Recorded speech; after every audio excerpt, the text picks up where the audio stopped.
What makes the achievement of emotional sobriety so difficult is the habits we have, the patterns we have in our behavior, the habitual ways that we've come to think about things. We have to really become aware of those things in order to challenge them, because the consciousness that has created a lot of the problems in our life cannot solve it, cannot change things. So what happens is the first step is waking up.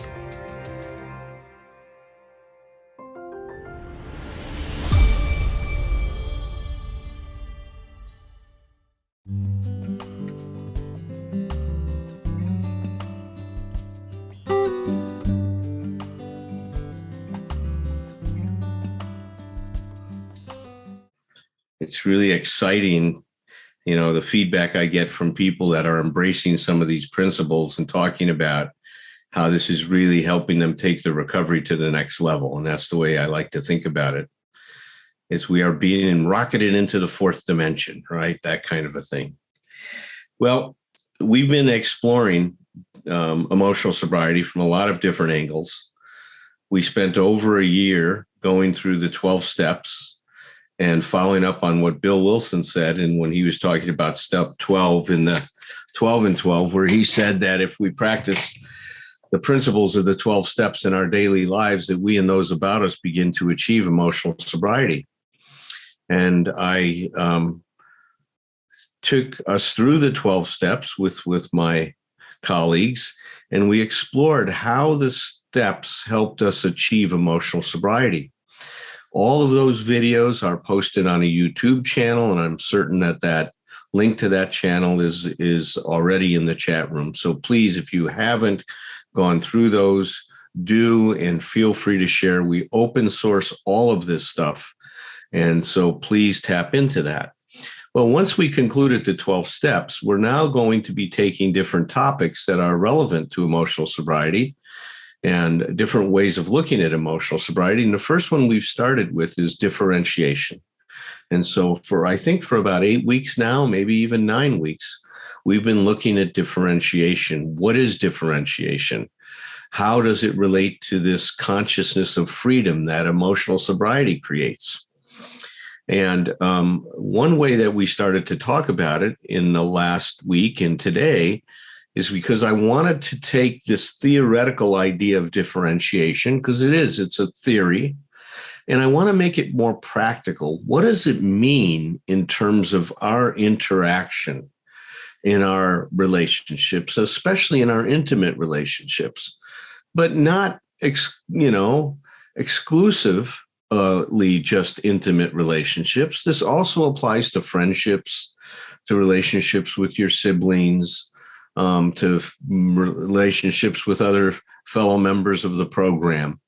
And so all the stuff we're going to be talking about, I hope, has great application across the board in your lives in terms of relationships. So to begin this discussion, I brought into a case example of Franklin and Vera. And we talked about the struggles that Franklin and Vera have been having in their life.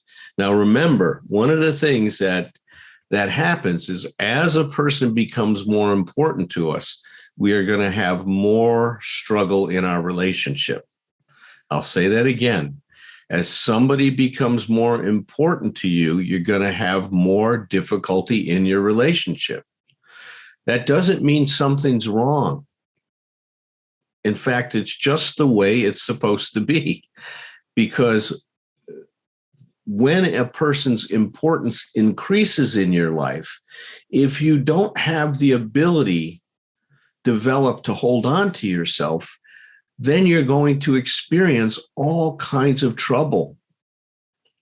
And that trouble, once again, doesn't mean something's wrong. It just indicates you've got to grow yourself in this direction to be able to better hold on to yourself. So one way of thinking about differentiation, it means that we act for ourselves without impinging on the rights of others. We stand for ourselves, but not against other people. So we're going to be using that as our goal, but we're going to look at that in terms of how do we deal with certain things that are challenging. And I kind of laid out the background of Franklin and Vera. So please listen to last week's if you don't know about their background. I don't want to repeat all of that because I want to start focusing on what can be done. So they were in trouble. They were having difficulty. There was a lot of power struggles going on in their relationship. Vera became sick and tired of the role that she adopted in the relationship, and she wanted to change things. And Franklin was having a hard time wrapping his head around the changes that were taking place. But he also knew that he wanted to try to make things work. So he took Vera out to this very, very intimate setting, and they were sitting there having dinner together. And he reaches over during dinner, and Vera wears glasses, and he took Vera's glasses off of her face. He just reached over and removed her glasses. Vera looks at him and goes, "What the fuck are you doing? Taking my glasses off? Who the fuck do you think you are? Taking my glasses off?" And Franklin got very defensive and said, "Well, this was such an important moment, and I just wanted to be able to look into your eyes." That's what was going on. Well, he had no awareness about what it meant to her to be treated this way. And for her, it was the pattern that existed through their whole relationship. It was always about what Franklin wanted, that things had to happen the way that Franklin wanted them to. And there was no awareness, consideration, thoughtfulness about Vera's experience. And she just loaded up her shotgun and let him have it. And of course, what Franklin hoped would be this intimate, close, loving, evening with, looking into his wife's soul and reconnecting turned into another example of the difficulty and struggle that they were having. Now, what do you do if you're Franklin and you're being confronted like this? How do you handle it? Well, we were looking at that part of this in terms of if you're being confronted by someone. And then we're also going to look at, Vera's side in terms of confronting someone who steps on your toes and crosses your boundary, and where you've built up a lot of resentment for them. Now, we started exploring where Franklin was at. Obviously, Franklin has very, very little awareness. This was even the case when he went to therapy and started to talk to his therapist about it. He started coming up with all these theories about why Vera got upset with him. And none of his theories included that he was a problem in this situation, that what he did was wrong and inappropriate. So I do want to pause for a minute and talk about that. You see, this is where, the 10th step comes in, right? Continue to take personal inventory, and when we were wrong, promptly admitted it. We talked about before how the steps help us achieve emotional sobriety. Well, we can't have a good relationship with someone else if we're not aware of what we're doing that is wrong and harmful to another person. It's just not going to happen if I don't develop a practice of self-awareness and of becoming aware of myself. Then no matter what I try to do to improve a relationship, or what Franklin is trying to do to improve that relationship, it's not going to improve.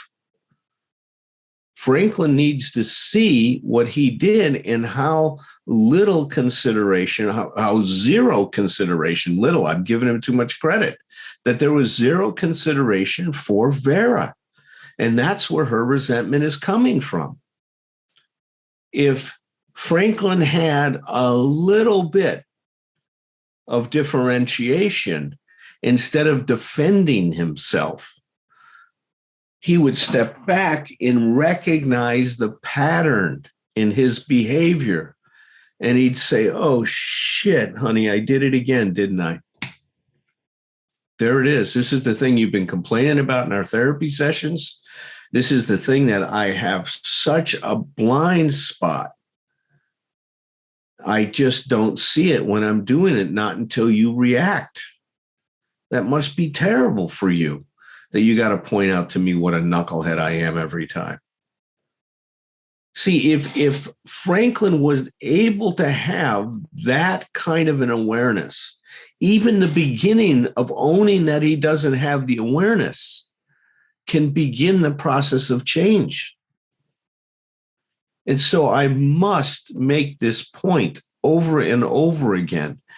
I am not expecting Franklin to be an evolved individual, and that's what he needs to be able to turn this around with Vera. But he does need to own what his part of in this dance that's going on between him and Vera, if things are going to be different. So we looked at that side.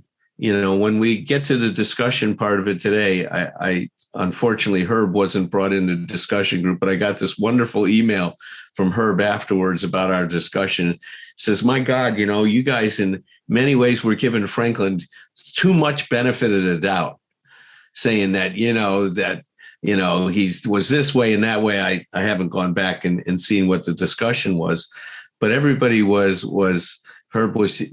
just said, the guy's a Neanderthal. He's narcissistic. He goes, I relate to this guy. That's who I was at one point in my life, too.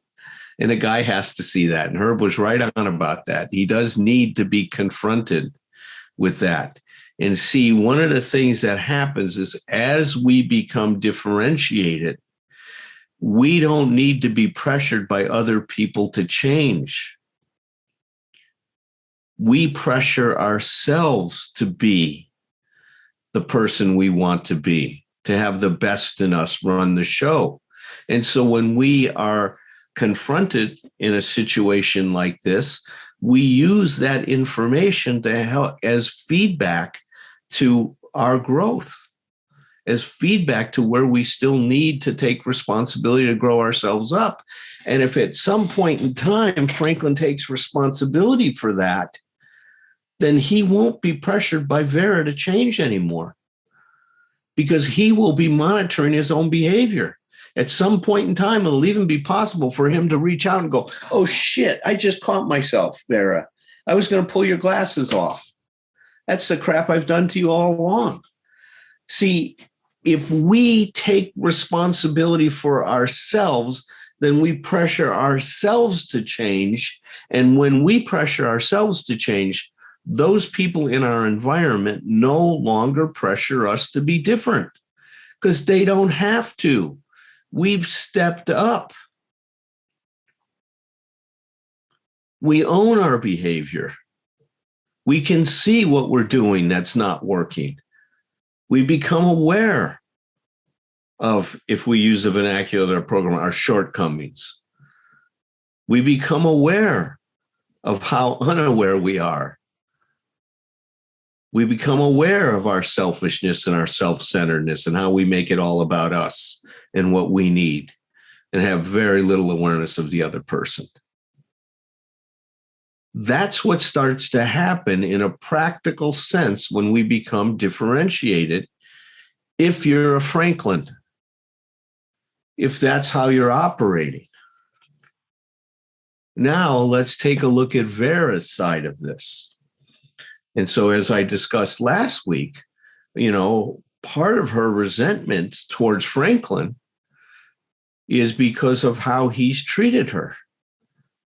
But as Vera would get further and further into her consciousness of differentiation or freedom, she would start to take responsibility for the existence that she has co-created with Franklin.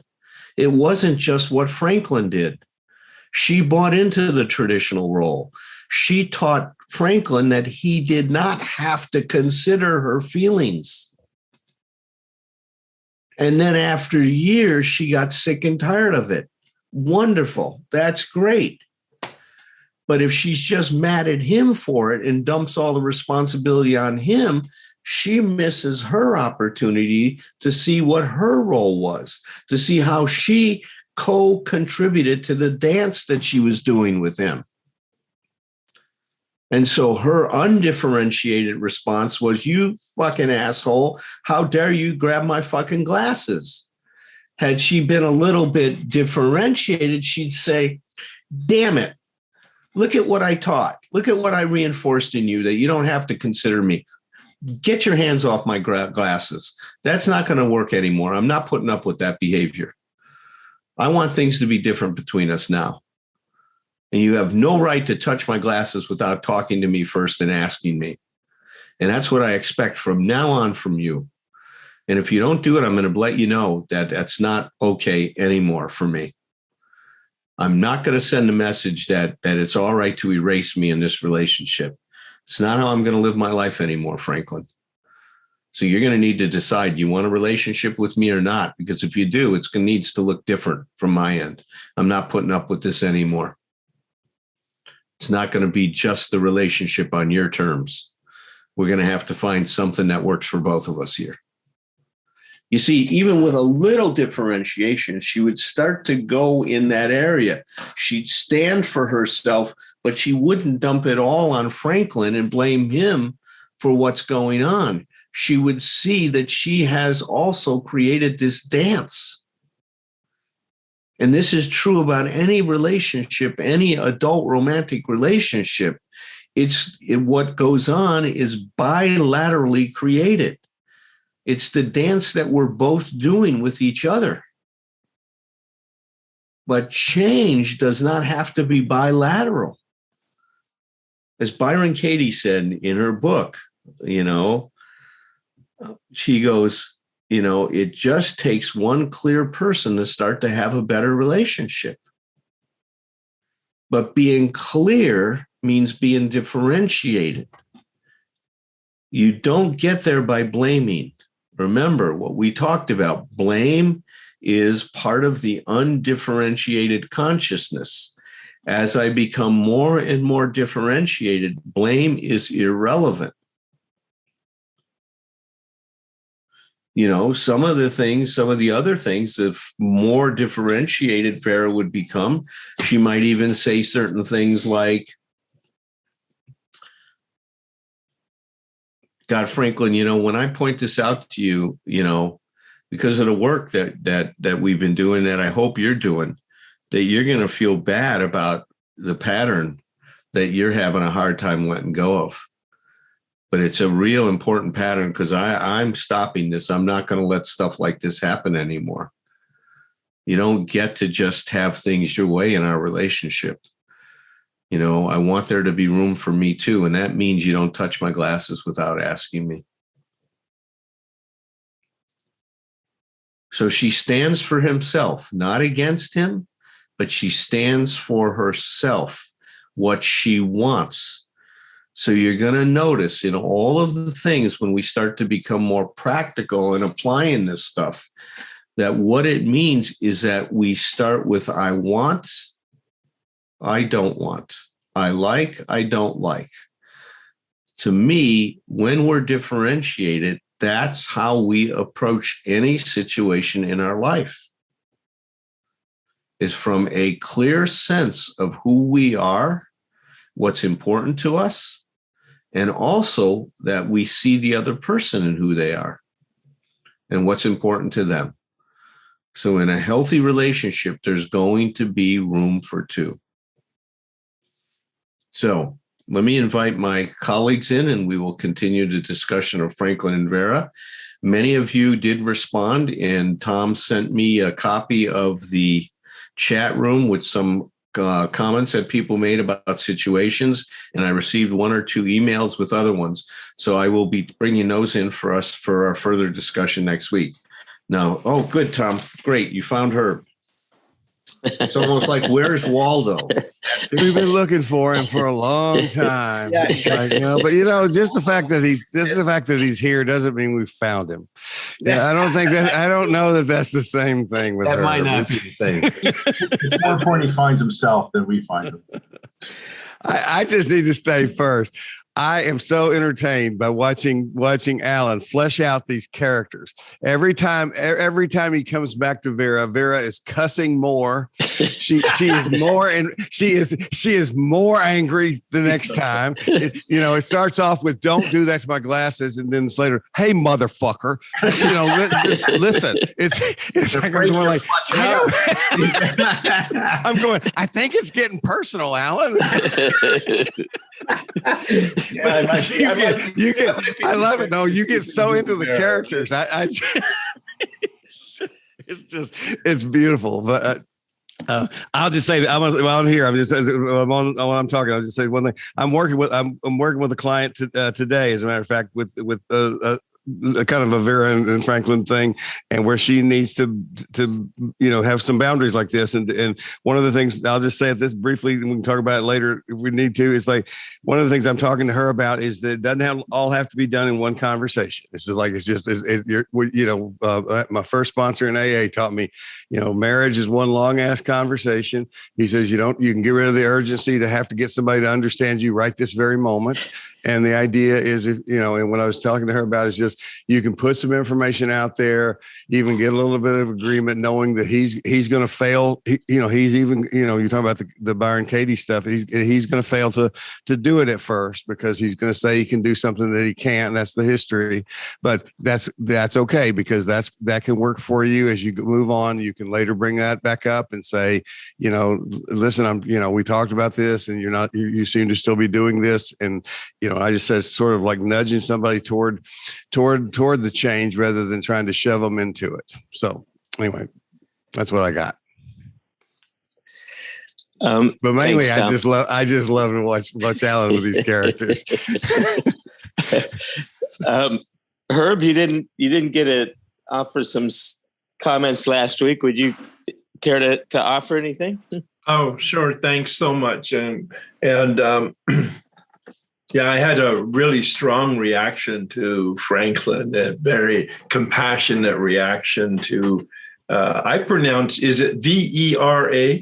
Yeah, Vera. Mm-hmm. See that? My mother's name was Vera, so that was a double hit. Oh, wow. I didn't know that. I didn't know your mom's name was Vera. Anyway, I so related to Franklin because I was 4 years sober and almost 50 years old, and literally clueless with all the information and therapy that I'd had and education that I'd had. I mean, it was so embarrassing when I began to have a clue, because I began to see that narcissism that you talk about. And the embarrassment was that I really thought I was informed and reformed person. And when I began to see that I had no connection to people as people. No, I literally, and it's really embarrassing even for me to say it, but the people were furniture in my life. If they were attractive and they fit from a utility standpoint into my room, they were welcome. If they didn't, they were summarily dismissed and placed in the garbage with no reference, no feeling, no remorse, no guilt, no shame. It was like total, there was nothing. It really is captured in the first date I had with my wife. Was I bought a 6-pack of beer and we went for a motorcycle ride to Malibu. I drank 5, she drank 1. I talked, she listened. It was perfect. I had no idea, of course, of all of that. And at one point when we began therapy and trying to save our marriage at 25 years of marriage and 7 years of sobriety, I had to say to her, Mary, you really do need Al-Anon, but if you go there, it will fuck up our relationship. And I was sincere, and she said, I believe you're correct. I'll do the best I can in my AA program. And fortunately, we began to communicate and to pray together. And she did her own therapy work, and we were able to heal over a long period of time. But I began to get awareness from inventory. That was what really began to shift my perspective from this total obsession with myself. I wrote down a note. You were saying Vera, needed to stand for herself and not stand against anything else. But I had no awareness of others as selves. I was only protecting myself. Yeah. It was. Boy, that's. I mean, obviously, we could go on a lot with this, but it's a major shift. And it's not like you're going to teach Franklin by talking to him or by even therapy. And even, quite frankly, some empty chair, I'm sure, will work with him long term. But there's an intense inventory that needs to be taken, that somehow he can get it from his insides, not from information from the outside. At least that's my experience. Yeah. Thank you, Herb. Thank you. I want to comment on, or segue from Tom's comment. I too, Alan, am struck by the intensity of your portrayal of Vera. But what I noticed, it was the intensity and aggression of your first rendition of her. A couple minutes later, you took her role when she was just talking with him about the differences, and your voice softened and your demeanor softened a lot and your volume went way down. And so I wanted to mention to everybody watching and listening, we will only do our ways of talking about these characters, right? And obviously we're going to put our own personality into it. Your way of setting boundaries, your ways of saying, I want, I don't want, may be very different than Herb's or mine or Alan's or Tom's. Mm-hmm. Very different. Mm-hmm. Maybe more effective than ours would be. Mm-hmm. So I just want to sound that theme, that we all have different personalities. We're each a different person. And so our styles, which is really what I'm talking about, our styles will be very different. And I think it's important to have that idea. Now, Vera may well be so fed up and so angry by her own passivity at this point, and by Franklin's continuing, obliviousness to her, that she might need to raise her voice and yell for a long time. That might be exactly what she needs to do, and so so good for her in that situation. Well, Vera, by the way, Vera does need to. We the elephant in the room. We do need to talk about Vera's heroin addiction, but we'll talk about that later. Well, it's a classic, though, isn't it, Roger? For people, especially, I've noticed it with women. Quite frankly, they begin to change right around 45 to 55. They really begin to change to get some independence. The number of men I work with who say, I don't know what happened to my wife, but the woman I'm living with is not the woman I married. Right. I get that. I've seen it go both ways, in terms of men when they get to 40-ish, 45-ish, 50-ish, that they're taking more stock of themselves in their life as well, a lot of times, and starting to make some changes. But we talked last week, Alan, about, well, let's look at Vera's part and talk about Vera's part a little bit more. And I think, two things. One is, a huge piece of differentiation is learning to use language like I like, I don't like, I want, I don't want, I prefer, I don't prefer, but especially those four that Alan mentioned. I like, I don't like, I want, I don't want. But then the relational piece is, after I've said that, I connect by saying, okay, that's what I would like. Now I really want to know what you would like. I really want to know what you want.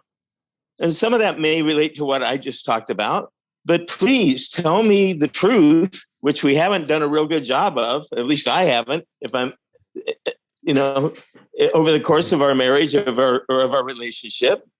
And it feels uncomfortable to me, but at the same time, it feels kind of exciting if we're going to start to get more honest with each other.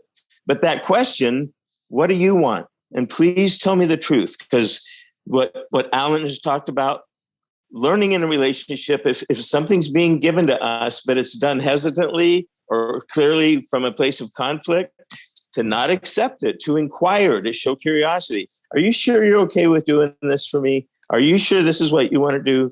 Because I don't want to pay the price in terms of you developing resentment toward me around this if it's not. So let's work together. I had a client a couple of days ago that, he's finishing treatment, about to go back home, and he was talking about, I want to talk with my wife about, I'm going to want to get together with my male friends and go golfing. And we created a scenario where I said, well, imagine you want that, but instead of doing it the way you used to do it, let's imagine your wife wants to get together with her friends Saturday morning, and you want to get together with your buddies. But instead of just pretending that that's not what you want, golfing with your buddies, or her pretending that that's not what she wants, let's try to create an atmosphere where we both tell the truth to each other for a change about what we would both like, and then see what we can work out. And then we looked at possible solutions, to that. That, he may go golfing the following weekend, or her mom babysits for their child sometimes. Maybe he or she could ask their mom to babysit and they could both go do. But we just looked at possible solutions. So that's all that I want to share for now, because I'd love to hear what some other people are thinking about with their comments and questions. In light of that, I do have one additional, because it's so complementary to what you just said, Roger.